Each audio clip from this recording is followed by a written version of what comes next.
पुराने साधारण कपड़े पहने एक महिला ने एक फैंसी रेस्टोरेंट में प्रवेश किया। सभी ग्राहक जो पहले से वहाँ बैठे थे उसे तिरस्कार भरी दृष्टि से देखते हैं। वह महिला फटी पुरानी ड्रेस पहने हुए थी और देखने में गरीब लग रही थी। परिचारिका तुरंत उसके पास दौड़ी। उसने यहाँ तक कि अपनी घृणा को छिपाने की कोशिश भी नहीं की और वो बोली, मैडम आप शायद गलत जगह चली आई हैं। वह बस इतना चाहती थी कि जल्दी से इस बिन बुलाए मेहमान से छुटकारा मिल जाए। महिला ने घबराते हुए उसकी ओर देखा और पूछा कि क्या ये ताज भोजनालय है। डाइनिंग हॉल में मौजूद लोग कानाफूसी करने लगे और उनमें से कुछ ठहाके लगा के हंसने लगे। परिचारिका ने दयनीय दृष्टि से महिला की ओर देखा और बोली, आप सही कह रही हो, ये तो है, पर आप क्या चाहती हो मैडम? तुरंत व्यवस्थापक को बुलाओ। असंतुष्ट ग्राहकों में से एक चिल्लाया, मैंने यहाँ पहले से एक टेबल इसलिए बुक करवाई थी कि कोई भिखारी मुझे खाते हुए देखे। महिला ने अपना सिर नीचे कर लिया और धीरे से बोली, मैं तुम्हारा ज्यादा समय नहीं लूंगी बेटा, मेरा केवल एक अनुरोध है, आप इस तरफ आइए। परिचारिका ने अनिच्छा से बुजुर्ग महिला को अंदर आमंत्रित किया। वो बस किसी तरीके से उसे बाकी ग्राहकों की नजर से दूर ले जाना चाहती थी। अगर मैं तुम्हारी जगह होती तो मैं सिक्योरिटी को बुलाकर उसे बाहर का रास्ता दिखाती। आपने देखा कि कैसे उसमें बदबू आ रही है, वो एक बुरा सपना है। ये सब बोलकर वहाँ बैठे लोगों ने अपनी भावनाओं को बिल्कुल छुपाया नहीं। महिला मिठाइयों के शोकेस में गई और काफी देर तक उसे देखती रही। वेटर उसे देखकर हंस रहे थे और कह रहे थे, अगर वह यहाँ मुफ्त में खाने की उम्मीद करती है तो उसे कुछ नहीं मिलने वाला। ऐसा लगता है कि महिला ने उनकी बातों पर ज्यादा ध्यान नहीं दिया।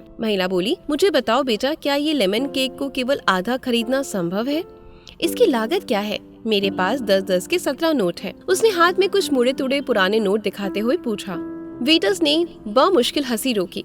मैडम, मुझे नहीं लगता कि आपके पास इस केक के एक टुकड़े के लिए भी पर्याप्त पैसा है। ये केवल केक नहीं है, बल्कि हमारे महाराज शेफ द्वारा किया गया कला का काम है। इसके अलावा हम इसे आधे में नहीं बेचते। गरीब महिला शर्मसार हो गई। उसे ऐसा लगा कि उसके अंदर कुछ छूट गया हो। धीरे धीरे वह निराश कदमों से चलते हुए बाहर निकलने लगी। अचानक उसे रेस्टोरेंट के कोने में अपनी पत्नी के बगल में बैठे सैन्य वर्दी पहने एक व्यक्ति ने बुलाया, मैडम कृपया करके यहाँ आओ, आप बहुत निराश लग रही हैं। कुछ हुआ है क्या? उसने चेहरे पर मुस्कान के साथ पूछा। मेरी बेटी, वे बहुत बीमार थी। जब वह बच्ची थी तो हम इस रेस्टोरेंट के पास से गुजरते थे और वह काफी देर तक दुकान की खिड़कियों को देखती रहती थी। हमने एक दिन यहाँ लेमन केक खाने का सपना देखा, लेकिन फिर वे बीमार हो गई। मेरे पति चले गए और हम दोनों का पेट पालने के लिए मुझे नौकरी करनी पड़ी। मेरे पास इलाज जारी रखने के लिए पैसे नहीं हैं, इसलिए अब मैं उसके कुछ भी नहीं कर पा रही हूँ। तो मैंने सोचा कि कम से कम उसे ये केक ही दिला दूँ, लेकिन मेरे पास केवल 10 के 17 नोट हैं। इतना कहते हुए उसकी आंखों से आंसू बह निकले। बिना किसी हिचकिचाहट के उस फौजी ने वेटर को बुलाया और अपने खर्च पर महिला के लिए पूरा लेमन केक पैक करने को कहा। उन्होंने महिला से कहा, आज 17 साल हो गए जब हमने अपने बेटे लक्ष्य को खोया था। एक कार दुर्घटना में उसकी मृत्यु हो गई थी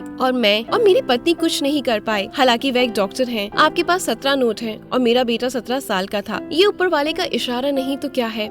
फौजी की पत्नी ने गरीब महिला को अपना बिजनेस कार्ड दिया और बेटी के इलाज में मदद करने का वादा किया। जब वेटर महिला के लिए लेमन केक लेकर आया तो महिला के चेहरे पर एक कृतज्ञ मुस्कान आ गई। उसने फौजी और उसकी पत्नी को धन्यवाद दिया और वहाँ से चली गई। दोस्तों, कुछ कहानियाँ ऐसी होती हैं ना जो आपके दिल को छू जाती हैं और जिंदगी में आपके दिल पर वो गहरा असर कर देती हैं कि आप भी मजबूरन अपने दिल को इस तरीके से मजबूर कर लेते हैं कि आपको आगे की जिंदगी किसी न किसी की मदद करने में ही गुजारनी है। क्या मेरा कहना सही है या नहीं? आपको कैसी लगी ये कहानी कमेंट में जरूर बताएं और अच्छी लगी तो अपनी ईशा की वीडियोस को लाइक और शेयर जरूर किया करें। Good luck.